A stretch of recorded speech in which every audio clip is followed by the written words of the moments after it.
കഴിഞ്ഞ ദിവസം നമ്മളൊരു വീഡിയോ ചെയ്തിരുന്നു. നമ്മുടെ ഒരു സംഘപ്രവർത്തകനെ സാമ്പത്തികമായിട്ട് സഹായിക്കാൻ വേണ്ടി തന്നെയായിരുന്നു. അതിലെ യാഥാർത്ഥ്യങ്ങൾ പറഞ്ഞുകൊണ്ടുള്ള വീഡിയോയുടെ വിശദ വിവരങ്ങൾ അറിയേണ്ടവർക്ക് നമ്മുടെ ഈ വീഡിയോ കഴിഞ്ഞ ഉടനെ ആദ്യ കമന്റ് ആയിട്ട് അത് പിൻ ചെയ്ത് വെക്കുന്നതാണ്. അത് എല്ലാ മാന്യ പ്രേക്ഷകരും കാണേണ്ടതുണ്ട്. കാരണം നമുക്കറിയാം, ഇവിടെ നിരോധിക്കപ്പെട്ട പോപ്പുലർ ഫ്രണ്ട് എന്ന് പറയുന്ന ഭീകര സംഘടന, മുസ്ലിം ഭീകര സംഘടന, ആ ഭീകര സംഘടനയും SDP ചേർന്നുകൊണ്ട് നമ്മുടെ ഒരു സംഘപ്രവർത്തകനെ കള്ളക്കേസിൽ കുരുക്കിയതാണ് വിഷയം. അപ്പൊ അത് വിശദമായിട്ട് ഞാൻ മുൻപ് വീഡിയോയിൽ കഴിഞ്ഞ ദിവസം പറഞ്ഞിട്ടുണ്ട്. അത് ഇവിടെ പിൻ ചെയ്ത് വെക്കുന്നുണ്ട്. അപ്പോൾ അത് എല്ലാവരും ഒന്ന് പോയി കാണുക.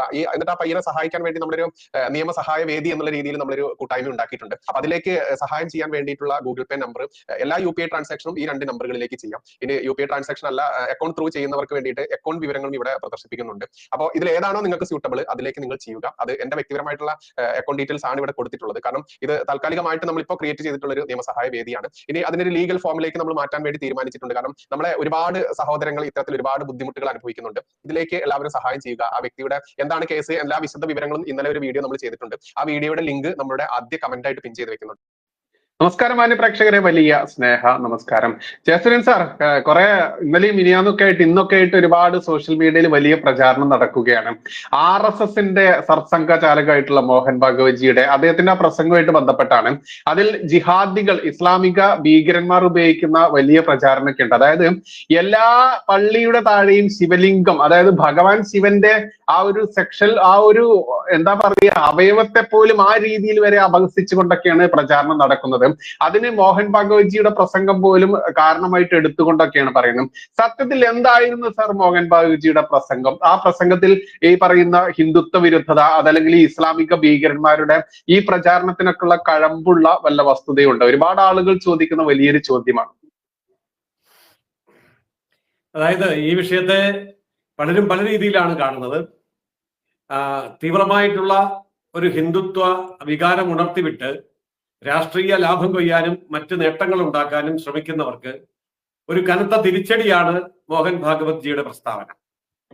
അതുപോലെ തന്നെ നിയമപരമായിട്ടുള്ള പ്രശ്നങ്ങളിലേക്ക് പോകുമ്പോൾ രാജ്യം നേരിടാവുന്ന എല്ലാ പ്രശ്നങ്ങളുടെയും മറുപടിയാണ് മോഹൻ ഭാഗവത്ജിയുടെ പ്രസ്താവന. അത് മാത്രമല്ല, RSS എന്ന് പറയുന്ന ലോകത്തെ ഏറ്റവും വലിയ സാംസ്കാരിക പ്രസ്ഥാനത്തിന്റെ പ്രഖ്യാപിതമായ നിലപാട് കൂടിയാണ് അത്. വളരെ കൃത്യമായ നിലപാടാണ് അത്. ഈ നിലപാടിനെ പലരും ചോദ്യം ചെയ്യുന്നു. സ്വാഗതം ചെയ്യുന്നു എന്നുള്ളതല്ല, ചോദ്യം ചെയ്യുന്നു എന്നുള്ളതാണ് അപകടകരമായ കാരണം. RSS എന്ന് പറയുന്ന ആ ഒരു പ്രസ്ഥാനത്തെ എങ്ങനെയാണോ ഇവിടുത്തെ മഹാഭൂരിപക്ഷം വരുന്ന രാഷ്ട്രീയക്കാരും മാധ്യമങ്ങളും ചിത്രീകരിച്ച് വെച്ചത്, അവര് എന്തൊരു നറേറ്റീവാണോ RSSന്റെ പേരിൽ ഉണ്ടാക്കിയത്, RSSന് അവർ കൊടുത്ത നിർവചനം എന്താണ്, ഇതിന്റെ എല്ലാം മുഖത്തേറ്റ അടിയാണ് മോഹൻ ഭാഗവത്ജിയുടെ പ്രസ്താവന. ഇതൊരു പുതിയ പ്രസ്താവനയൊന്നുമല്ല. ഈ പ്രസ്താവന രാമക്ഷേത്രത്തിന്റെ പ്രാണപ്രതിഷ്ഠ നടന്നു കഴിഞ്ഞപ്പോൾ തന്നെ അദ്ദേഹം നടത്തിയതാണ്. അന്ന് തന്നെ നയം കൃത്യമായി വ്യക്തമാക്കിയതുമാണ്. അതായത് ഭാരതത്തിലേക്ക് ഇസ്ലാം കടന്നു വരികയും ഇവിടെ മുഗളന്മാരുടെ ഭരണം ആരംഭിക്കുകയും ചെയ്യുന്ന കാലഘട്ടത്തിൽ ഇവിടുത്തെ 10,000-കണക്കിന് ഹൈന്ദവ ക്ഷേത്രങ്ങൾ തകർത്ത് അതേ സ്ഥാനത്ത് മുസ്ലിം പള്ളി പണിതു എന്നുള്ളത് എല്ലാവർക്കും അറിവുള്ള വസ്തുതയാണ്.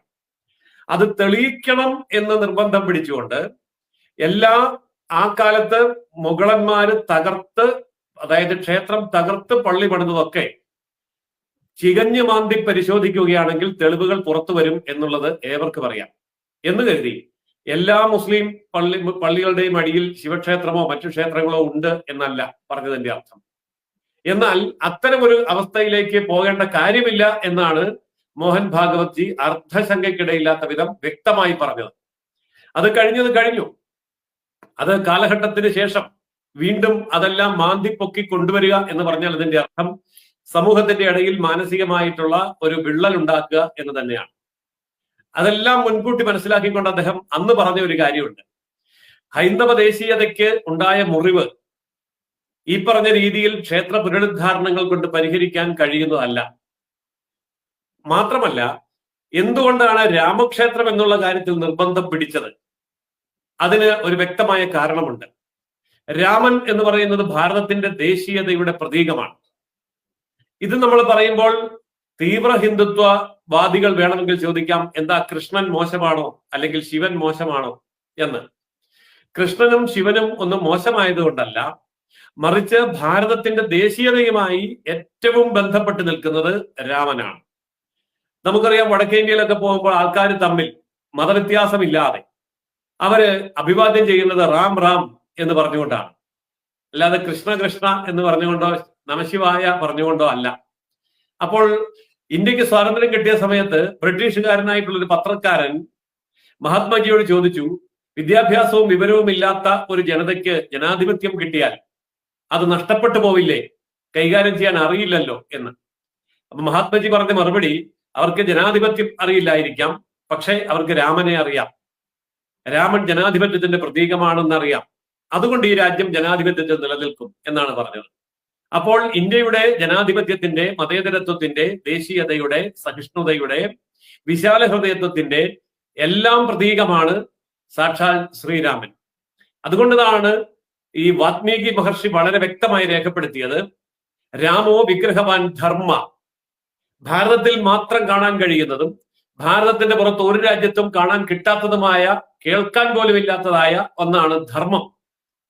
ധർമ്മം എന്ന് പറയുന്നത് മതത്തിനേക്കാളൊക്കെ വളരെ മുകളിലാണ്. ഒരു ധർമ്മത്തിന്റെ ഉള്ളിൽ അനവധി നിരവധി മതങ്ങളെ ഉൾക്കൊള്ളാൻ പറ്റും, രാഷ്ട്രീയ പാർട്ടികളെ ഉൾക്കൊള്ളാൻ പറ്റും, നിരീശ്വരവാദികളെ ഉൾക്കൊള്ളാൻ പറ്റും, ആരെ വേണമെങ്കിലും ഉൾക്കൊള്ളാൻ പറ്റും. എന്നാൽ മതത്തിന്റെ ഉള്ളിൽ കാര്യമായിട്ടൊന്നും ഉൾക്കൊള്ളാൻ പറ്റിയല്ല. ഒരു മതത്തിന്റെ ഉള്ളിൽ വേറൊരു മതത്തെ ഉൾക്കൊള്ളാൻ പറ്റില്ല.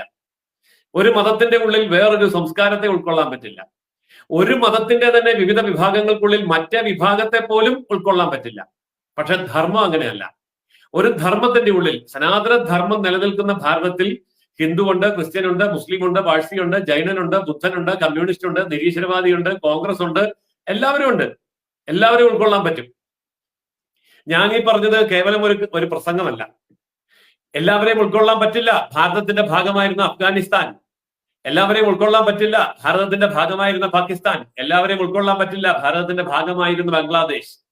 കാരണം അവിടെ ധർമ്മമില്ല, മതം മാത്രമേ ഉള്ളൂ.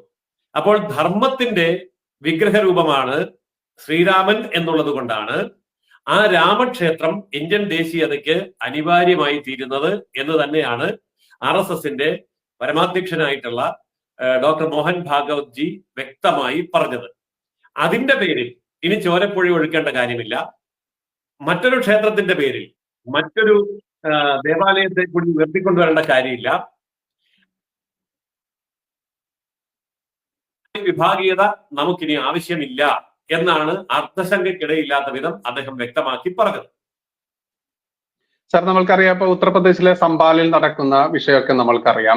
കൃത്യമായിട്ടും അവിടെ പരിശോധിക്കാൻ എത്തിയിട്ടുള്ള ഉദ്യോഗസ്ഥന്മാരെയൊക്കെ തടഞ്ഞുകൊണ്ട് അവിടെ വർഗീയ കലാപത്തിന് ശ്രമിക്കുന്ന അവിടുത്തെ ഇസ്ലാമിക ഭീകരർ, ആ ഭീകരർക്ക് പിന്തുണയേകിക്കൊണ്ട് ഇവിടുത്തെ മാധ്യമങ്ങൾ, ഇവിടുത്തെ ഈ പറയുന്ന ഇന്ത്യ മുന്നണി ഒന്നടങ്കം ഈ രാജ്യത്തെ ശിഥിലമാക്കാൻ വേണ്ടി ഏത് അവസരം കിട്ടിയാലും വിനിയോഗിക്കാൻ വേണ്ടി കാത്തിരിക്കുന്ന രാജ്യദ്രോഹി വർഗങ്ങൾ, ഇത്തരത്തിൽ ഒരുപാട് കാര്യങ്ങൾ നമുക്ക് വിവരിക്കാൻ പറ്റും. മാത്രമല്ല, ഇപ്പോ ഞാൻ സോഷ്യൽ മീഡിയയിൽ കണ്ട മറ്റൊന്നാണ്, ഇപ്പോൾ ഗ്യാൻവാബി, മധുര, ഷാഹി മസ്ജിദ്, സംബാൽ മസ്ജിദ് കേസുകളിൽ ഇതിനെയൊക്കെ ബാധിക്കുമോ ഇദ്ദേഹത്തിന്റെ ഈ പറയുന്ന പ്രസംഗം എന്നുള്ള രീതിയിലൊക്കെ പലരും ആകുലതകൾ പങ്കുവെക്കുന്നുണ്ട് സോഷ്യൽ മീഡിയയിൽ. അതുകൂടി കൂട്ടിയിണക്കിക്കൊണ്ടൊരു ഉത്തരം എങ്ങനെയായിരിക്കും സർ പറയുക? ഈ പറഞ്ഞ എല്ലാ വിഷയങ്ങളിലും, ഇനി ഉണ്ടാകാൻ സാധ്യതയുള്ള മറ്റു വിഷയങ്ങളിലും ഗുണപരമായി സ്വാധീനം ചെലുത്തും മോഹൻ ഭാഗവത് ജിയുടെ പ്രസ്താവന. കാരണം രാമക്ഷേത്രം ഒഴികെ മറ്റ് ഒരു വിഷയത്തിലും RSSോ വിവിധ ക്ഷേത്ര പ്രസ്ഥാനങ്ങളോ സംഘപരിവാറോ BJPയോ ഒന്നും ഇടപെട്ടിട്ടേ ഇല്ല. അപ്പോൾ സംബാൽ വിഷയം എടുത്തു നോക്കിയാൽ അറിയാം, അതിന്റെ ഒരു വശത്ത് RSS ഇല്ല. അതുമായി ബന്ധപ്പെട്ടെടുത്ത് RSSന്റെ വിവിധ ക്ഷേത്രങ്ങളില്ല, RSSന്റെ പരിവാർ സംഘടനകളില്ല. അപ്പോൾ സംബാലിലുള്ള ആ വിഷയവുമായി ബന്ധപ്പെട്ട് ആ പ്രദേശത്തുള്ള ഒരു വിശ്വാസി കോടതിയിൽ പോയി. ആ വിശ്വാസി കോടതിയിൽ പോയതിന്റെ അടിസ്ഥാനത്തിൽ അദ്ദേഹത്തിന് കിട്ടിയ നിയമ നടപടികളുടെ തുടർച്ചയായിട്ടുള്ള കാര്യങ്ങളാണ് അവിടെ നടക്കുന്നത്. അതിന് RSSന് പങ്കില്ല, സംഘപരിവാറിന് പങ്കില്ല, BJPക്ക് പങ്കില്ല. കാരണം വ്യക്തമായി നമ്മുടെ സർസംഘചാലക് പറഞ്ഞിട്ടുണ്ട്, ഇനി മുന്നോട്ട് ഇത്തരം അന്വേഷണങ്ങളുടെ ആവശ്യം ഇല്ല, അത് ഗുണത്തെക്കാൾ ഏറെ ദോഷം ചെയ്യും. സത്യം സത്യമായിരിക്കും, ശരിയായിരിക്കും. പലരും പറയുന്ന പല പള്ളികളുടെയും അടിയിൽ ക്ഷേത്രങ്ങൾ ഉണ്ടായിരിക്കും. അവസാനത്തെ പള്ളിയുടെ അടിയിലെ അവസാനത്തെ ക്ഷേത്രവും പുറത്തെടുത്ത് പുനഃസ്ഥാപിച്ചിട്ടേ ഞങ്ങൾ അടങ്ങുകയുള്ളൂ എന്ന് ആരെങ്കിലും പറയുന്നുണ്ടെങ്കിൽ അവരുടെ പിന്നിൽ രാഷ്ട്രീയ ലക്ഷ്യങ്ങളുണ്ട്, അവരുടെ പിന്നിൽ സമുദായ സൗഹാർദ്ദത്തിനെതിരായിട്ടുള്ള നീക്കങ്ങളുണ്ട്, അവരുടെ പിന്നിൽ സമാധാനത്തെ ഭഞ്ജിക്കുന്ന രീതിയിലുള്ള അജണ്ടകളുണ്ട്. ഇനി അതൊന്നുമല്ല എന്നിരിക്കട്ടെ, ഈ രാജ്യത്തിന് പുറത്തുള്ള ശക്തികൾ ഇത്തരം വികാരജീവികളെ വിലക്കെടുത്തുകൊണ്ട് അല്ലെങ്കിൽ പ്രലോഭിപ്പിച്ചുകൊണ്ട് അല്ലെങ്കിൽ സ്വാധീനിച്ചുകൊണ്ട് അവരെ കൊണ്ട് കേസുകൾ നടത്തുന്നതും ആകാം. പക്ഷെ ആത്യന്തികമായി അത് ഭാരതീയ ദേശീയതയ്ക്കും ദേശീയ സാമൂഹിക ജീവിതത്തിനും സമാധാനത്തിനും അങ്ങേയറ്റം ഭീഷണിയാണ് എന്നുള്ളത് കൊണ്ട് ഇപ്പോൾ നിലവിലുള്ള 1 കോടി ക്ഷേത്രങ്ങൾ കയ്യിലുണ്ടല്ലോ, 1 കോടിയിലധികം ക്ഷേത്രങ്ങളുണ്ട് കയ്യിൽ. അത് ഭംഗിയായി പരിപാലിക്കുകയും അവിടെ നല്ല രീതിയിൽ ദർശനം നടത്തുകയും സനാതന ധർമ്മത്തെ സംരക്ഷിക്കുകയും ചെയ്യുക എന്നുള്ള ദൗത്യമാണ് ഹിന്ദു ചെയ്യേണ്ടത് എന്നാണ് ഡോക്ടർ മോഹൻ ഭാഗവത്ജി പറയാതെ പറഞ്ഞതും വളരെ വ്യക്തമായി സൂചിപ്പിച്ചത്. സർ, മറ്റൊന്നാണ് ഇപ്പോ RSSന്റെ ആ ഒരു RSSലേക്ക് പോകുന്നവർ RSS നിന്നൊന്നും കിട്ടും എന്ന് കരുതി പോവേണ്ടതില്ല, നിങ്ങളുടെ കയ്യിൽ നിന്ന് നഷ്ടപ്പെടും എന്നുള്ളത് പറയാറുണ്ട്. അത് എന്തുദ്ദേശിച്ചാണ് സർ പറയാറ്? നമ്മുടെ സാധാരണക്കാരുടെ ആ ഒരു ഒരുപാട് തെറ്റിദ്ധാരണകളുണ്ട്. ഇപ്പോ നമ്മുടെ നാട്ടിലൊക്കെ കേരളത്തിലാണ് ഏറ്റവും കൂടുതൽ ശാഖകൾ പ്രവർത്തിക്കുന്നത് എന്ന് എല്ലാവർക്കും അറിയാം. അത്തരത്തിൽ ഇപ്പോ ഞാനൊക്കെ ഒരു കമ്മ്യൂണിസ്റ്റ് ഫാമിലിയിൽ നിന്ന് വന്നതുകൊണ്ട് തന്നെ ശാഖ എന്ന് കേൾക്കുമ്പോൾ തന്നെ വലിയ വർഗീയതയുടെ വിഷം മാത്രം കോരി കുടിക്കുന്ന ഒരു ഇടം എന്ന രീതിയിലൊക്കെയാണ് ഞങ്ങളൊക്കെ പഠിപ്പിച്ചിട്ടുള്ളത്. ഞങ്ങളൊക്കെ പഠിച്ചത് കൊണ്ട് തന്നെ അതല്ല അത് എന്നുള്ളത് മനസ്സിലാക്കിയത് കൊണ്ട് ഇന്ന് എന്റെ മക്കളൊക്കെ ശാഖയിൽ പോകുന്നുണ്ട്, കുഞ്ഞുമക്കളാണെങ്കിൽ പോലും പോകുന്നുണ്ട്. അത്തരത്തിൽ എന്താണ് സർ ഈ ശാഖയിൽ നിന്ന് കിട്ടുന്നത്? RSSന്റെ പ്രാഥമികമായിട്ടുള്ള ആ ഒരു ശാഖയിൽ നിന്ന് തന്നെ എന്താണ് നൽകുന്നത്? ശാഖയിൽ പ്രധാനമായി നൽകുന്നത് വ്യക്തി നിർമ്മാണമാണ്. ഒരു വ്യക്തിയുടെ ഉള്ളിലുള്ള കഴിവുകളെ സമൂഹത്തിന് എങ്ങനെ പ്രയോജനപ്പെടുത്താം എന്ന നിലയിൽ ഒരു വ്യക്തിയെ വളർത്തിക്കൊണ്ടുവരുന്ന സംവിധാനമാണ് RSSന്റെ ശാഖ. അപ്പോൾ ഒരു വ്യക്തിക്കുള്ളിലുള്ള പലതരത്തിലുള്ള കഴിവുണ്ടാവും. ആ വിവിധങ്ങളായ കഴിവുകൾ സമൂഹത്തിന് ആവശ്യമുണ്ട്. ചിലത് നേതൃത്വപരമായിട്ടുള്ള കഴിവാകും, ചിലത് സേവനപരമായിട്ടുള്ള കഴിവാകും, ചിലത് കലയായിരിക്കും, സാഹിത്യമായിരിക്കാം, അതല്ലെങ്കിൽ സംഘാടകത്വമായിരിക്കാം. അങ്ങനെ ഏത് തരത്തിലുള്ള കഴിവാണെങ്കിലും ആ കഴിവുകളെ പരിപോഷിപ്പിച്ച് അത് രാജ്യത്തിന് പ്രയോജനപ്രദമായി തീരുക, അതാണ് RSS ശാഖയുടെ ലക്ഷ്യം. ഇങ്ങനെ RSS ശാഖകൾ നടത്തുന്നതിന്റെ ലക്ഷ്യം എന്താണ് എന്ന് ചോദിച്ചാൽ ഈ രാഷ്ട്രത്തിന്റെ പരമവൈഭവം എന്നുള്ളതാണ് അതിന്റെ കൃത്യമായ ഉത്തരം. ഈ രാഷ്ട്രത്തിന്റെ പരമവൈഭവം എന്ന് പറഞ്ഞാൽ ഭാരതം ലോകത്തെ 1ാമത്തെ ശക്തിയായി നിൽക്കുകയും ലോകത്തെ അടിച്ചമർത്തുകയും ചെയ്യണം എന്നല്ല. അടിച്ചമർത്തുക എന്നുള്ള ഒരു ലക്ഷ്യം ഭാരതത്തിനില്ല. മറിച്ച് ലോകത്തിന്റെ ഗുരുസ്ഥാനത്ത്, പിതൃസ്ഥാനത്ത്, മാതൃസ്ഥാനത്ത്, നേതൃസ്ഥാനത്ത്, അങ്ങനെ 4 സ്ഥാനങ്ങളിലേക്ക് ആരും തിരഞ്ഞെടുക്കപ്പെടാതെ സ്വയം അവരോധിക്കുന്ന സ്വയമേവ മൃഗേന്ദ്രത എന്ന തിയറി അനുസരിച്ച് ലോകത്തിന്റെ ഗുരുവായി, ലോകത്തിന്റെ പിതാവായി, മാതാവായി, നേതാവായി ഭാരതത്തെ എത്തിക്കാൻ വേണ്ടി സ്വജീവിതം സമർപ്പിക്കുന്ന വ്യക്തിയാണ് RSSന്റെ സ്വയം സേവകൻ. സ്വയം സേവകൻ എന്ന് പറഞ്ഞാൽ RSSന്റെ വോളണ്ടിയർ. അങ്ങനെയുള്ള RSSകാരെയാണ് RSS സൃഷ്ടിച്ചെടുക്കുന്നത്. അവർക്ക് സ്ഥാനമാനങ്ങൾ വേണ്ട, അവർക്ക് സമ്പത്ത് വേണ്ട, അവർക്ക് പ്രശസ്തിയും അധികാരവും വേണ്ട, അങ്ങനെ ഒന്നും ആഗ്രഹമില്ലാത്ത, എന്നാൽ സമൂഹത്തിന് വേണ്ടി രാഷ്ട്രത്തിന്റെ അങ്ങേയറ്റത്തെ വിജയത്തിനും വൈഭവത്തിനും വേണ്ടി സ്വജീവിതം തന്നെ സമർപ്പിക്കാൻ ആണ് RSSലെ സ്വയം സേവകരോട് പറയുന്നത്. പദത്വേഷകായോ നമസ്തേ നമസ്തേ എന്നൊരു പ്രാർത്ഥനയിലെ വരിയുണ്ട്. ഈ രാഷ്ട്രത്തിന്റെ പരമവൈഭവത്തിന് വേണ്ടി എന്റെ ശരീരം പതിക്കട്ടെ, എന്റെ ശരീരം വീഴട്ടെ എന്നാണ് പ്രാർത്ഥിക്കുന്നത്. അതായത് തന മന ധന സമർപ്പണം എന്ന് RSSൽ പറയും. അതായത് ശരീരം സമർപ്പിക്കണം, മനസ്സ് സമർപ്പിക്കണം, ശരീരവും മനസ്സും പ്രയോജനപ്പെടുത്തി സമ്പാദിക്കുന്ന സമ്പത്തും സമർപ്പിക്കണം രാഷ്ട്രത്തിന് വേണ്ടി. രാഷ്ട്രായ സ്വാഹ ഇദം ന മമ എന്ന മുദ്രാവാക്യമാണ് ഓരോ RSSകാരനെയും മുന്നോട്ട് നയിക്കുന്നത്. അതുകൊണ്ട് RSSകാരന്റെ ഒരു വലിയ ഗുണം, ഏത് വലിയ പദവി ഏറ്റെടുക്കാൻ പറഞ്ഞാലും എനിക്ക് വയ്യ എന്നൊരു RSSകാരനും പറയില്ല. പ്രധാനമന്ത്രി ആകണമെന്ന് പറഞ്ഞാൽ ശരി, RSS പറഞ്ഞാൽ പ്രധാനമന്ത്രി ആകും. നാളെ പ്രധാനമന്ത്രി പദം നിർത്തിയിട്ട് അടുത്ത ജോലിക്ക് പോകാൻ പറഞ്ഞാൽ ശരി, ദേ കിടക്കുന്നു നിങ്ങളുടെ പ്രധാനമന്ത്രി, ഞാനിതാ അടുത്ത ജോലിക്ക് പോകുന്നു, അത്രേ ഉള്ളൂ. അപ്പോൾ ഏത് പദവി ഏറ്റെടുക്കാൻ പറഞ്ഞാൽ ഏറ്റെടുക്കാനുള്ള ധൈര്യവും, എപ്പോൾ അത് ഉപേക്ഷിക്കണമെന്ന് പറഞ്ഞാൽ ഉപേക്ഷിക്കാനുള്ള വൈരാഗ്യ ബുദ്ധിയും ഒരുപോലെ ഒരു വ്യക്തിയിൽ വളർത്തിയെടുക്കുക എന്നുള്ളതാണ് RSS ശാഖയുടെ ലക്ഷ്യം. ഇപ്പൊ നമുക്കറിയാം സർ, ഈ RSSനെ കണ്ടുകൊണ്ട് തന്നെ അതിന്റെ പാത പിന്തുടരാൻ ശ്രമിച്ചുകൊണ്ട് കേരളത്തിൽ കാണുകയാണെങ്കിൽ നമ്മുടെ ഇടതുപക്ഷത്തിന്റെ ആ ചുവന്ന കുപ്പായവും കാക്കി പാന്റും ഒക്കെ ഇട്ടിട്ടുള്ള ഒരു കോമഡി ഷോ നമ്മൾ കാണാറുണ്ട്. അതേപോലെ തന്നെ ഇപ്പോ SDPI പോലെയുള്ള, പോപ്പുലർ ഫ്രണ്ട് പോലെയുള്ള നിരോധിത സംഘടനയുടെ, രാഷ്ട്രീയ സംഘടനയായാലും നിരോധിത സംഘടനയായാലും ഇനി പല പേരുകളിൽ വരാനിരിക്കുന്ന ഇത്തരത്തിലുള്ള ആളുകളുടെ വരാനിരിക്കുന്ന സംഘടനകൾ ഇതുമായിട്ട് കമ്പയർ ചെയ്യാൻ ഒരിക്കലും പറ്റില്ല. എന്നിരുന്നാലും ഇങ്ങനെ ഇവർ ഇതിനെ പിന്തുടർന്ന് വരുന്ന ഈ ആളുകളുടെ അതും ഈ നമ്മുടെ സംഘവും തമ്മിലുള്ള വ്യത്യാസം ഒന്ന് എക്സ്പ്ലെയിൻ ചെയ്യാം സർ. ഇത് വളരെ എളുപ്പത്തിൽ പറയാം. നമ്മുടെ പൊതുസമൂഹത്തിലുള്ള ആരെങ്കിലും ഒരാൾക്ക് DYFI, SDPI, RSS ഈ മൂന്നെണ്ണത്തിന് തമ്മിലുള്ള വ്യത്യാസം അറിയണമെങ്കിൽ ഈ DYFIയുടെ മാർച്ച് ചെയ്യാൻ പോയി യൂണിഫോം ഇട്ട് നിൽക്കുന്ന ഒരാളിന്റെ അടുത്ത് നിന്ന് അയാളോട് ചോദിക്കാം, നിങ്ങൾക്ക് ഈ യൂണിഫോം ആരാണ് വാങ്ങിച്ചു തന്നത് എന്ന് ചോദിക്കാം. അപ്പൊ അയാൾ പറയും, അത് പാർട്ടി നേതൃത്വമാണ് തന്നത്, അല്ല ഇന്ന നേതാവാണ് നല്ലത്, അല്ലെങ്കിൽ ഓഫീസിൽ നിന്നാണ് തന്നത് എന്ന് പറയും. SDPIയുടെ യൂണിഫോം ഇട്ട് മാർച്ച് ചെയ്യാൻ നിൽക്കുന്ന ആളിനോട് ചോദിക്കുക, നിങ്ങൾക്ക് ഈ യൂണിഫോം ആരാണ് വാങ്ങിച്ചു തന്നത്? അപ്പോൾ അവരും പറയും, ഓഫീസിൽ നിന്ന് തന്നു, അല്ലെങ്കിൽ SDPI തന്നു, അല്ലെങ്കിൽ നേതാവ് തന്നു, അല്ലെങ്കിൽ അതിനുള്ള പൈസ തന്നു എന്ന് പറയും. RSSന്റെ യൂണിഫോം ഇട്ട ഗണവേഷം എന്നാ പറയാ, ഗണവേഷം ഇട്ട ഒരു സ്വയം സേവകനോട് ചോദിക്കുക, നിങ്ങൾക്ക് ഈ യൂണിഫോം ആരാണ് വാങ്ങിച്ചു തന്നത്? ഇന്ത്യയില് അല്ലെങ്കിൽ ലോകത്ത് എവിടെ ചെന്ന് ഏത് RSSകാരനോട് ചോദിച്ചാലും കിട്ടുന്ന മറുപടി ഒന്നായിരിക്കും, ഇതാരും വാങ്ങിച്ചു തന്നതല്ല, ഞാൻ എന്റെ സ്വന്തം പൈസ മുടക്കി വാങ്ങിച്ചതാണ്.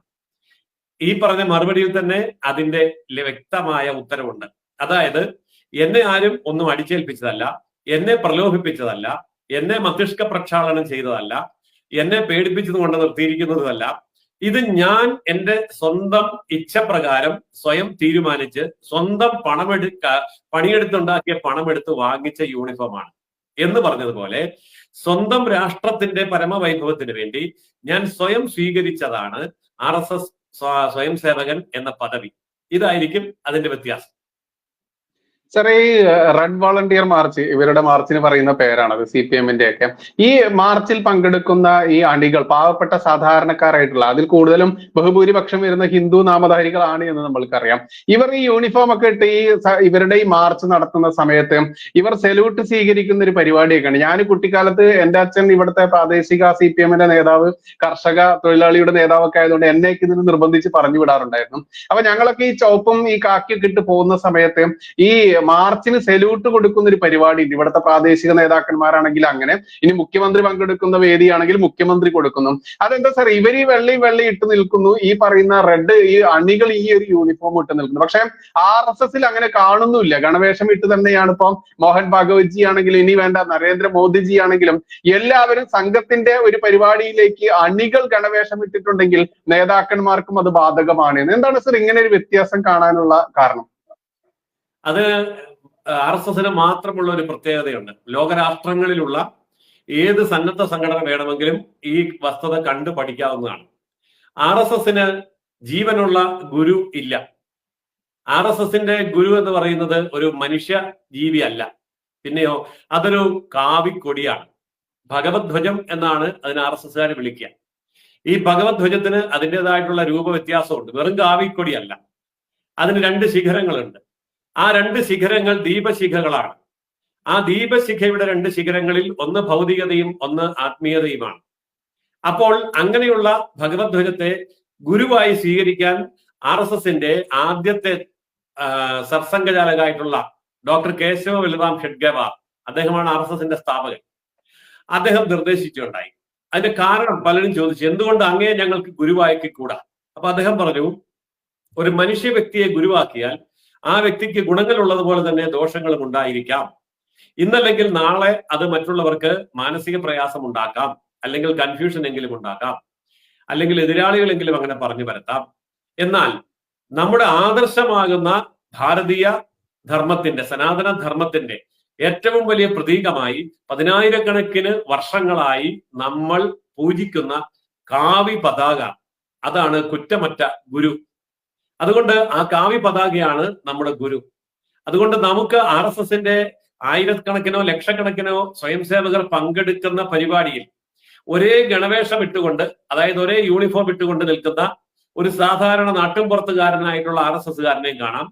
അതേ ഗണവേഷത്തിൽ യാതൊരു വ്യത്യാസവുമില്ലാതെ, അതായത് പലയിടത്തും പല യൂണിഫോമുകളിലും ചിഹ്നങ്ങളുണ്ട്, സ്റ്റാറുകളുണ്ട്, ചിഹ്നങ്ങളുണ്ട്, വരയുണ്ട്, വള്ളിയുണ്ട്, ബട്ടനുണ്ട്, അതുണ്ട്, ഇതുണ്ട്, പദവിക്കനുസരിച്ച് വ്യത്യാസമുണ്ട്. പക്ഷെ RSSന്റെ യൂണിഫോമിൽ ഒരു വരയും കുറിയും ചിഹ്നവും സ്റ്റാറും വ്യത്യാസങ്ങളും ഇല്ല. അത് ധരിക്കുന്നത് സർസംഘചാലകായിട്ടുള്ള ഡോക്ടർ മോഹൻ ഭാഗവത് ആണെങ്കിലും, അല്ലെങ്കിൽ ഇന്ത്യൻ പ്രധാനമന്ത്രി ആയിട്ടുള്ള നരേന്ദ്രമോദി ആണെങ്കിലും, അതല്ലെങ്കിൽ കേന്ദ്രമന്ത്രിമാരാണെങ്കിലും, ഗവർണർമാരാണെങ്കിലും, ആരു തന്നെയാണെങ്കിലും, സാധാരണക്കാരനായ ഓട്ടോറിക്ഷ ഓടിക്കുന്ന ഒരു RSS സ്വയം സേവകനാണെങ്കിലും ഒരേ യൂണിഫോമാണ് ഇടുന്നത്. കാരണം അവരുടെ മുമ്പിൽ ഉച്ചനീചത്വങ്ങളില്ല, ഉയർന്നയാൾ താഴ്ന്നയാൾ അങ്ങനെയുള്ള കാര്യങ്ങളൊന്നുമില്ല. അവർക്കിടയിൽ ജാതിയില്ല, അവർക്കിടയിൽ മതമില്ല. ക്രിസ്ത്യാനികളും മുസ്ലിങ്ങളുമായിട്ടുള്ള ധാരാളം RSS സ്വയംസേവകന്മാരുണ്ട് എന്ന് നമ്മൾ അറിയണം. മതം കൊണ്ട് അവർ ക്രിസ്ത്യാനി ആയിരിക്കാം, അല്ലെങ്കിൽ മുസ്ലിം ആയിരിക്കാം. പക്ഷെ ദേശീയതയുടെ അടിസ്ഥാനത്തിൽ അവർ RSS സ്വയംസേവകരാണ്. അതുകൊണ്ട് അവർക്കിടയിൽ യാതൊരു വ്യത്യാസവുമില്ല. ഇവരെല്ലാവരും കൂടി സല്യൂട്ട് ചെയ്യുക എന്നുള്ള വാക്ക് ഞാൻ തിരുത്തുകയാണ്. ഇവരെല്ലാവരും കൂടി നമസ്കരിക്കുന്നത് ഭഗവത് ധ്വജത്തെയാണ്. അപ്പോൾ ഭഗവത് ധ്വജത്തിനാണ് ഇവിടെ നമസ്കാരം അർപ്പിക്കുന്നത്. അത് ഇംഗ്ലീഷുകാരന്റെ സല്യൂട്ട് അല്ല. സല്യൂട്ട് എന്ന് പറയുമ്പോൾ മേലധികാരിയോടുള്ള വിധേയത്വം പ്രകടിപ്പിക്കുന്ന ഒന്നാണ്. അല്ലെങ്കിൽ മുതിർന്നയാൾ സല്യൂട്ട് സ്വീകരിക്കുക എന്ന് പറഞ്ഞാൽ കീഴിലുള്ളവരുടെ ആ വിധേയത്വത്തെ അംഗീകരിക്കുന്നു എന്നാണ്. ഇവിടെ വിധേയത്വമില്ല, കീഴിലും മുകളിലും ആൾക്കാരില്ല, ഹയരാർക്കി ഇല്ല. അതുകൊണ്ട് എത്ര വർഷത്തെ സീനിയോറിറ്റി ഉണ്ടെന്ന് പറഞ്ഞാലും RSSന്റെ എത്ര ഉയർന്ന പദവിയിൽ ഇരിക്കുന്ന ആളാണെന്ന് പറഞ്ഞാലും അയാളുടെ യൂണിഫോമിൽ യാതൊരു വ്യത്യാസവുമില്ല. ഇത് ലോകത്ത് മറ്റൊരു സംഘടനയിലും കാണാൻ കഴിയില്ല, RSSൽ മാത്രമേ കാണാൻ കഴിയൂ.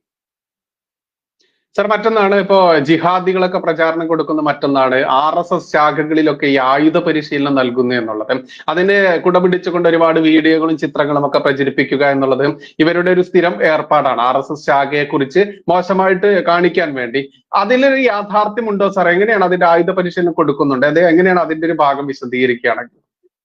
ഈ ചോദ്യം ലോകത്തിന്റെ ഏത് ഭാഗത്തുനിന്ന് വരുമ്പോഴും നമ്മൾ പറയുന്ന മറുപടി, നിങ്ങൾ RSSന്റെ ശാഖ നേരിട്ട് പോയി കണ്ടോളൂ.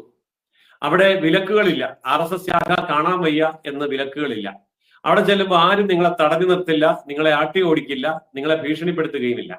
നിങ്ങളെ വളരെ സ്നേഹപൂർവ്വം സ്വീകരിച്ച് നിങ്ങൾക്ക് ശാഖയിൽ പങ്കെടുക്കാനുള്ള താല്പര്യമില്ലെങ്കിൽ അതിന് സമീപത്ത് നിങ്ങൾക്ക് നിന്നുകൊണ്ടോ ഇരുന്നുകൊണ്ടോ ഒക്കെ തന്നെ ആ ശാഖയെ നിരീക്ഷിക്കാം. 1 മണിക്കൂർ നേരം നീണ്ടു നിൽക്കുന്ന ആ ശാഖയിൽ ഏതെങ്കിലും ഒരു ആയുധമെടുത്ത് ആയുധ പരിശീലനം നടത്തുന്നതായിട്ട് ഇതുവരെയുള്ള 100 വർഷത്തെ ചരിത്രത്തിൽ ഒരിടത്തും ആർക്കും തെളിയിക്കാൻ കഴിഞ്ഞിട്ടില്ല. തെളിയിക്കാൻ കഴിഞ്ഞിട്ടില്ല എന്ന് ഞാൻ പറയുമ്പോൾ രഹസ്യമായിട്ട് ആയുധ പരിശീലനം ഉണ്ട് എന്നല്ല അതിന്റെ അർത്ഥം. അവിടെ ആകെ ഉപയോഗിക്കുന്നത് വ്യായാമത്തിനും അതുപോലെ തന്നെ പ്രകടനത്തിന്റെ ചിട്ടയ്ക്കും ആവശ്യമായ രീതിയിൽ ഒരു 5 or 6 അടി നീളമുള്ള ഒരു മുളവടി മാത്രമാണ്. ലോകം ഇത്രയേറെ പുരോഗമിച്ചു കഴിഞ്ഞിരിക്കുന്ന ഈ കാലഘട്ടത്തിൽ ഒരു മുളവടി എന്ന് പറയുന്നത് ഒരു മാരകായുധമല്ല. ഒരാൾക്ക് കുത്തി നടക്കണമെങ്കിൽ ഒരു മുളവടി വേണം. ഒരാൾക്ക് ഏതെങ്കിലും തരത്തിലുള്ള മറ്റൊരു കാര്യങ്ങൾ ചെയ്യുന്നതിന് സഹായകരമായിട്ട് അത് വേണം. ബാൻഡ് മേളങ്ങളുടെ മുമ്പിൽ നടക്കുന്ന വ്യക്തിയുടെ കയ്യിലും ഇതുപോലെ 5 or 6 അടി നീളമുള്ള ഒരു വടിയുണ്ട്. അത് വ്യായാമത്തിന്റെയും പ്രദർശനത്തിന്റെയും സൗകര്യത്തിന് വേണ്ടി ആദ്യകാലം മുതൽ ഇന്ന് വരെ ഉപയോഗിക്കുന്ന കാര്യമാണ്. ആയുധമാണ് എങ്കിൽ അത് വാളായിരിക്കണം, അല്ലെ കത്തിയായിരിക്കണം, അല്ലെ ബോംബായിരിക്കണം, അല്ലെ മെഷീൻ ഗണ്ണായിരിക്കണം, അല്ലെങ്കിൽ റോക്കറ്റ് ലോഞ്ചറുകളും റോക്കറ്റുമായിരിക്കണം. ഇതെല്ലാം ഇന്ന് അവൈലബിൾ ആണ്. പക്ഷെ അതൊന്നും ഉപയോഗിക്കാത്തതിന്റെ കാരണം ആയുധ പരിശീലനം എന്നുള്ളതല്ല RSSന്റെ ലക്ഷ്യം, ആശയപരമായ അടിയുറപ്പ് എന്നുള്ളതാണ്. സർ, നമുക്കറിയാം ഇപ്പൊ NDF ആയാലും സിമി ആയാലും അവസാനം പോപ്പുലർ ഫ്രണ്ടിൽ എത്തി നിൽക്കുന്ന ഇസ്ലാമിക ഭീകരരെ, മുസ്ലിം രാജ്യദ്രോഹി സംഘടനകളെയൊക്കെ നിരോധിച്ചിട്ടുള്ള ചരിത്രം നമ്മൾക്കറിയാം. ഇത്തരത്തിൽ ഈ പറയുന്ന RSSനെ നിരോധിച്ചിട്ടുണ്ടല്ലോ എന്നൊരു ചോദ്യം ഉയർത്തിക്കൊണ്ട് RSS ഇതുപോലെ തന്നെ ഒരു രാജ്യദ്രോഹ സംഘടന എന്ന് ചിത്രീകരിക്കാൻ വേണ്ടി പൊളിറ്റിക്കൽ ഇസ്ലാം എന്ന് വിളിക്കുന്ന, ഭംഗിയോടെ വിളിക്കപ്പെടുന്ന എന്നാൽ ഇസ്ലാമിക ഭീകരന്മാർ ശ്രമിക്കുന്നുണ്ട്. അതിനെക്കുറിച്ച് കൂടി എക്സ്പ്ലെയിൻ ചെയ്യുകയാണെങ്കിൽ എന്തായിരിക്കും? ലോകത്ത് പല സംഘടനകളും നിരോധനങ്ങൾ ഏറ്റുവാങ്ങിയിട്ടുണ്ട്. ഇന്ത്യയുടെ സ്വാതന്ത്ര്യത്തിന് വേണ്ടിയുള്ള പോരാട്ടത്തിനിടയിൽ കോൺഗ്രസ്, ഇന്ത്യൻ നാഷണൽ കോൺഗ്രസ് എത്രയോ തവണ ബ്രിട്ടീഷുകാരുടെ നിരോധനവും പ്രതിബന്ധങ്ങളെയും നേരിടേണ്ടി വന്നിട്ടുണ്ട്. അതുപോലെ തന്നെ ഇന്ത്യയിലെ കമ്മ്യൂണിസ്റ്റ് പാർട്ടിയെ എത്രയോ സ്ഥലങ്ങളിൽ നിരോധിച്ചിട്ടുണ്ട്. അപ്പോൾ കോൺഗ്രസിനെയും കമ്മ്യൂണിസ്റ്റിനെയും ഒക്കെ നിരോധിച്ചു എന്നുള്ളത് കൊണ്ട് അവരുടെ ആദർശങ്ങളെ അന്ന് നിലവിലുണ്ടായിരുന്ന ഭരണകൂടങ്ങൾ അംഗീകരിച്ചിരുന്നില്ല എന്ന് മാത്രമാണ് മനസ്സിലാക്കേണ്ടത്. അതുകൊണ്ട് അവർ നിരോധിച്ചു. അതുപോലെ തന്നെ RSSന്റെ ആദർശങ്ങളെ, അതിന്റെ പ്രവർത്തനത്തെ അംഗീകരിക്കാൻ കഴിയാത്തവര് RSSനെ നിരോധിച്ചു. ആദ്യം ഗാന്ധി വധത്തോടനുബന്ധിച്ച് നിരോധിച്ചു, പിന്നീട് അടിയന്തരാവസ്ഥയോടനുബന്ധിച്ച് നിരോധിച്ചു, പിന്നീട് ബാബറി മസ്ജിദ് എന്ന് പറയുന്ന തർക്കമന്ദിരം തകർത്തതുമായി ബന്ധപ്പെട്ട് അത് നിരോധിച്ചു. അങ്ങനെ നിരോധിക്കുമ്പോഴൊക്കെ നമ്മൾ നോക്കുക, RSSന്റെ മേൽ നിരോധനം ഏർപ്പെടുത്തിയത് കോൺഗ്രസ് ആണ്. അപ്പൊ കോൺഗ്രസിന്റെ കാലത്താണ് ഈ നടപടികളെല്ലാം ഉണ്ടായിട്ടുള്ളത്. അത് തികച്ചും രാഷ്ട്രീയമായ ലക്ഷ്യത്തോടു കൂടി ചെയ്ത കാര്യവുമാണ്. എന്നാൽ മറ്റേതെങ്കിലും നിരോധനം അങ്ങനെയല്ല. ഇപ്പൊ PFIക്കെതിരെ നിരോധനം ഉണ്ടായി എന്ന് പറഞ്ഞാൽ അവർ നടത്തിയ രാജ്യദ്രോഹ പ്രവർത്തനങ്ങൾ, കള്ളപ്പണ ഇടപാടുകൾ, ആയുധ ഇടപാടുകൾ, ഇവയ്ക്കൊക്കെ വ്യക്തവും കൃത്യവുമായ തെളിവുകൾ ശേഖരിച്ചു കഴിഞ്ഞ ഒരു ഇന്ത്യൻ ഭരണകൂടമാണ് നിയമപരമായി അവരെ നിരോധിച്ചത്. ഒരു പൊളിറ്റിക്കൽ നിരോധനമല്ല. PFIക്കെതിരെയുള്ളത് പൊളിറ്റിക്കൽ നിരോധനമല്ല. ലോകത്ത് ഏതെങ്കിലുമൊക്കെ രാജ്യങ്ങളിൽ ഭീകര പ്രസ്ഥാനങ്ങൾക്കെതിരെ ഉണ്ടാകുന്ന നിരോധനം പൊളിറ്റിക്കൽ നിരോധനമല്ല, മറിച്ച് ഭീകര പ്രവർത്തനങ്ങൾ നടത്തി അതിന്റെ പേരിൽ തെളിവുകളുടെ അടിസ്ഥാനത്തിൽ നടത്തുന്ന നിരോധനങ്ങളാണ്. അതുകൊണ്ട് നമുക്കിവിടെ RSSനെ നിരോധിച്ചു എന്ന് പറയുമ്പോൾ അതൊരു രാഷ്ട്രീയ പ്രേരിതമായിട്ടുള്ള, രാഷ്ട്രീയ പാർട്ടികൾ അധികാരത്തിൽ ഇരുന്നു കൊണ്ട് നടത്തിയ നിരോധനമാണ്. RSS ഗാന്ധിവധവുമായി ബന്ധപ്പെട്ട് നിരോധിക്കപ്പെട്ടുവെങ്കിലും ഗാന്ധിവധത്തിൽ RSSന് എന്തെങ്കിലും ഒരു പങ്കുള്ളതായിട്ട് ഇന്ത്യയിലെ ഒരു കോടതിക്കും കണ്ടെത്താൻ കഴിഞ്ഞിട്ടില്ല. ഒരു രീതിയിലും ശിക്ഷ വിധിച്ചിട്ടുമില്ല. അപ്പോൾ അതൊരു നുണപ്രചരണം മാത്രമായിരുന്നു. RSSനെ നിരോധിക്കാൻ വേണ്ടി ഒരു കാരണം കണ്ടെത്തി എന്ന് മാത്രമേ അതിൽ നിന്ന് മനസ്സിലാക്കേണ്ടതുള്ളൂ. സർ, ഈ പറയുന്ന ഇന്ത്യയിൽ മാത്രമാണോ RSS ഉള്ളത്, അതോ ലോകരാജ്യങ്ങളിൽ ഉണ്ടോ? എങ്ങനെയാണ് അതിന്റെ ഒരു ഡെപ്ത് കിടക്കുന്നത്? ഇന്ത്യയിൽ നിന്ന് ഭാരതീയരായിട്ടുള്ള ആൾക്കാർ ലോകത്തിലെ 200-ലധികം രാജ്യങ്ങളിലേക്ക് കുടിയേറിയിട്ടുണ്ട്. അത് പല രീതിയിലാണ്. ഒന്ന്, സ്ഥിരമായിട്ട് അവിടെ താമസിക്കാൻ വേണ്ടി, അല്ലെങ്കിൽ ജോലിക്ക് വേണ്ടി.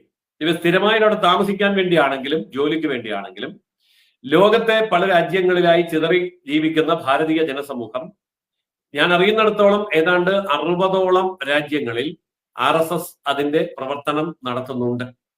അതായത് ലോകത്തെ 60ഓളം രാജ്യങ്ങൾ, അതില് വൻശക്തി രാഷ്ട്രങ്ങളെല്ലാം തന്നെ വരും,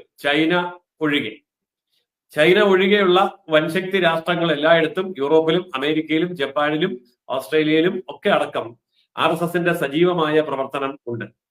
പിന്നെ RSS ഒരു രജിസ്റ്റേർഡ് സംഘടന ആയതുകൊണ്ടും അത് അതാത് രാജ്യങ്ങളിൽ ചെല്ലുമ്പോൾ അവിടുത്തെ നിയമത്തിനനുസരിച്ച് പ്രവർത്തിക്കണം എന്നുള്ളത് കൊണ്ടും ഇന്ത്യയിലെ അതിന്റെ രജിസ്ട്രേഷനോ അല്ലെങ്കിൽ അത് സ്വീകരിച്ചിരിക്കുന്ന പേരോ അല്ല വിദേശ രാജ്യങ്ങളിൽ എന്നുള്ളതാണ് ആകെയുള്ള ഒരു വ്യത്യാസം. മറ്റേതാണ് സാർ, ഇപ്പോ ഈ RSSന്റെ തന്നെ ഗുണങ്ങൾ പറയുന്ന പോലെ തന്നെ ഈ പറയുന്ന ദോഷവശങ്ങളാണ് ഏറ്റവും കൂടുതൽ പ്രചരിപ്പിക്കപ്പെടുന്നതെന്ന് നമുക്കറിയാം. കാരണം RSS എന്നാണ് പറയുമ്പോഴേക്കും മനുഷ്യന്റെ മനസ്സിലേക്ക് ഏത് രീതിയാണ് വരുന്നത്, കേരളത്തിൽ മാത്രമേ ഉള്ളൂ എന്നറിയാം. ഇനി ഇതിനെക്കുറിച്ച് എന്തെങ്കിലും നമ്മൾ വിട്ടുപോയത് കൂട്ടിച്ചേർക്കാനുണ്ടോ സാർ? എനിക്ക് ഒറ്റ കാര്യം മാത്രമാണ് കൂട്ടിച്ചേർക്കാനുള്ളത്.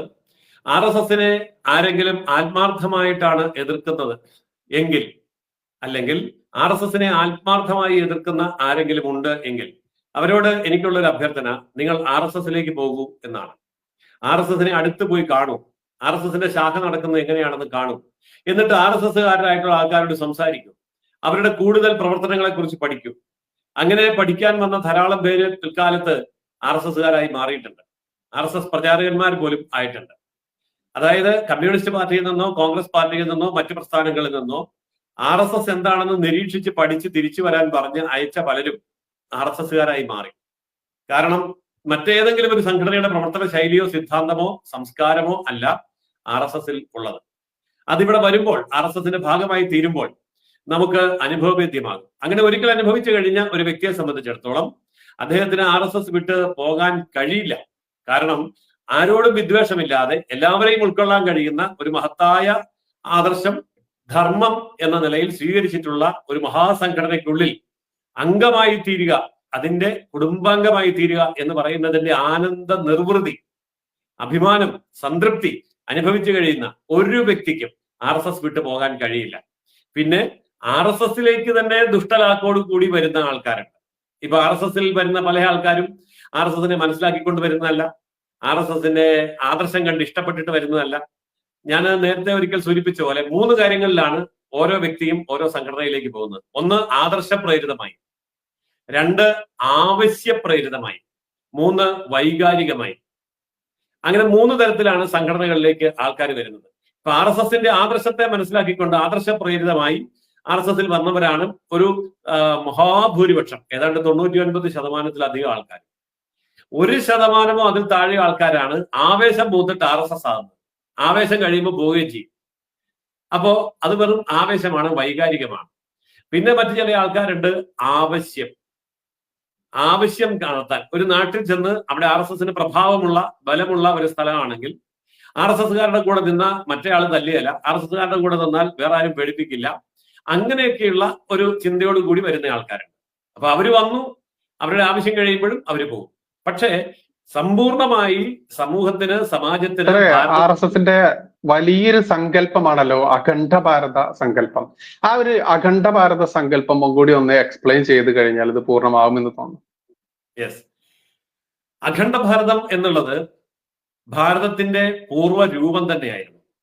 അതായത് ഇന്നത്തെ ഇറാൻ മുതൽ ഇന്നത്തെ ഇന്തോനേഷ്യ വരെ ഭാരതത്തിന്റെ ഭാഗമായിരുന്നു. ഇറാൻ മുതൽ ഇന്തോനേഷ്യ വരെയുള്ള, വടക്കോട്ട് പോയാൽ ഹിമാലയ പർവ്വതം അതിരിടുന്ന, തെക്കോട്ട് പോയാൽ ഇന്ത്യ മഹാസമുദ്രം അതിരിടുന്ന ഇറാൻ മുതൽ ഇന്തോനേഷ്യ വരെയുള്ള പ്രദേശങ്ങളൊക്കെ തന്നെ പണ്ട് കാലത്ത് മഹാഭാരതത്തിന്റെ ഭാഗമായിരുന്നു. അവിടെയൊക്കെ എല്ലാ പ്രദേശങ്ങളിലും നൂറുകണക്കിന് നാട്ടുരാജാക്കന്മാർ ഭരണം നടത്തിയിരുന്നു എങ്കിൽ പോലും ആ മുഴുവൻ രാജാക്കന്മാരുടെയും കൊടി കാവിക്കൊടി ആയിരുന്നു. അവിടെയൊക്കെ അടിസ്ഥാന ഗ്രന്ഥം രാമായണമായിരുന്നു, വേദങ്ങളായിരുന്നു, അല്ലെങ്കിൽ രാമനും കൃഷ്ണനും ഒക്കെ തന്നെ ആയിരുന്നു പൂജാമൂർത്തികൾ. ആ തരത്തിലുള്ള മഹത്തായ സംസ്കാരം നിലനിന്നിരുന്ന പ്രദേശത്തെയാണ് അഖണ്ഡ ഭാരതം എന്ന് പറയുക.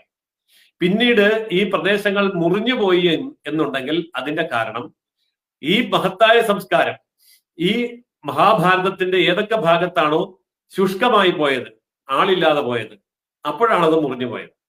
അതായത് രാമന്റെ സംസ്കാരത്തെ പിന്തുടരുന്നവർ, സനാതനധർമ്മത്തെ പിന്തുടരുന്നവർ ന്യൂനപക്ഷമായി തീരുകയും അംഗസംഖ്യയിൽ തീരെ കുറയുകയും ചെയ്തപ്പോൾ ഇറാനും ഇറാഖും ഇന്ന് കാണുന്ന ഗൾഫ് രാജ്യങ്ങളും അഫ്ഗാനിസ്ഥാനും പാകിസ്ഥാനും അടങ്ങുന്ന പടിഞ്ഞാറൻ പ്രദേശങ്ങൾ ഓരോന്നോരോന്നായിട്ട് ഭാരതത്തെ വിട്ടുപോയി.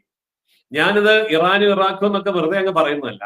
ആർക്കെങ്കിലും സംശയമുണ്ടെങ്കിൽ എന്നെ കേൾക്കുന്ന, നമ്മുടെ ഈ ചർച്ച കാണുന്ന ആരെങ്കിലും ആൾക്കാർ ഇറാനിലോ ഇറാഖിലോ ആ പ്രദേശങ്ങളില് മിഡിൽ ഈസ്റ്റിലെ ഏതെങ്കിലും രാജ്യങ്ങളിലോ അഫ്ഗാനിസ്ഥാനിലോ പാകിസ്ഥാനിലോ ജീവിച്ചിരിക്കുന്നവരാണെങ്കിൽ നിങ്ങൾക്ക് 1 മണിക്കൂർ കൊണ്ട് കാർ യാത്ര ചെയ്ത് എത്താവുന്ന ഏതെങ്കിലും ഒരു സ്ഥലത്ത് ഭാരതീയമായിട്ടുള്ള മഹത്തായ സംസ്കാരത്തിന്റെ അവശിഷ്ടങ്ങൾ കിടക്കുന്നത് നിങ്ങൾക്ക് കാണാൻ കഴിയും.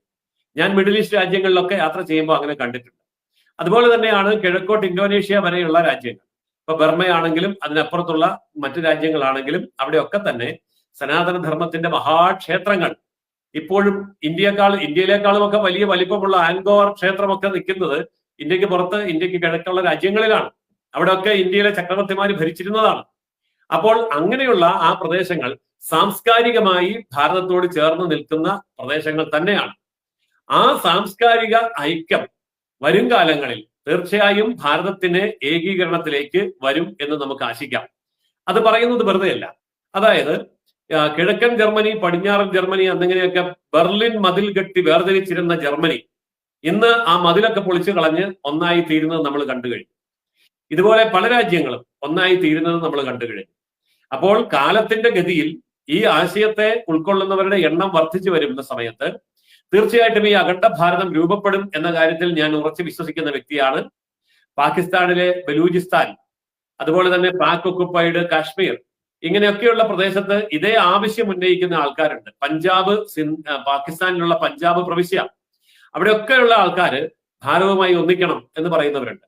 അപ്പൊ പാകിസ്ഥാന് ഭാരതവുമായി ഒന്നിക്കുന്ന ഒരു ഭാവി കാലമുണ്ടെങ്കിൽ ആ സമയത്ത് അഫ്ഗാനിസ്ഥാൻ ഒന്നിക്കും. ആ സമയത്ത് ഈ പറഞ്ഞ രാജ്യങ്ങളിലൊക്കെ തന്നെ അത്തരത്തിലുള്ള ഒരു ചിന്ത വരും. ഇപ്പൊ തന്നെ അത്തരം ചിന്തകൾ ജനങ്ങളുടെ ഇടയിൽ വന്നിട്ടുണ്ട്. അതുകൊണ്ട് അനധിവിദൂര ഭാവിയിൽ ഈ അഖണ്ഡ ഭാരതം സാക്ഷാത്കരിക്കും എന്ന് നമുക്ക് ഉറച്ചു വിശ്വസിക്കാം. RSS ഉണ്ടാക്കി 100 വർഷം കഴിയുമ്പോഴേക്കും ഭാരതം ഭരിക്കുന്ന ഒരു പാർട്ടിയായി മാത്രമല്ല, ലോകം അംഗീകരിക്കുന്ന ഒരു നേതൃത്വമായി ഭാരതം ഒരു മഹാശക്തിയായി വളർന്നു. കഴിഞ്ഞ 10 വർഷത്തെ കേന്ദ്രഭരണം ലോകത്തിന്റെ മുമ്പിൽ അങ്ങനെയുള്ള ഒരു നേതാവിനെ, അതായത് നരേന്ദ്രമോദിയെ അല്ല ഞാൻ ഉദ്ദേശിക്കുന്നത്, ഭാരതം എന്ന് പറയുന്ന രാഷ്ട്രം, മഹത്തായ നമ്മുടെ മാതൃഭാരതത്തെ ലോക നേതൃത്വ പദവിയിൽ എത്തിച്ചു കഴിഞ്ഞു. അങ്ങനെയെങ്കിൽ അഖണ്ഡ ഭാരതത്തിലേക്കുള്ള ദൂരം വളരെ അടുത്തു തന്നെയാണ് എന്ന് നമുക്ക് ഉറച്ച് വിശ്വസിക്കാം. മാന്യപ്രേക്ഷകരെ, RSS എന്ന് പറയുന്ന 3 അക്ഷരമുള്ളെങ്കിലും ആ ഒരു മഹാപ്രസ്ഥാനത്തെ കുറിച്ച് നമ്മൾക്ക് ഈ കുറഞ്ഞ അരമണിക്കൂറിനുള്ളിൽ പറഞ്ഞു തീർക്കാവുന്ന ഒരു കാര്യമൊന്നുമല്ല.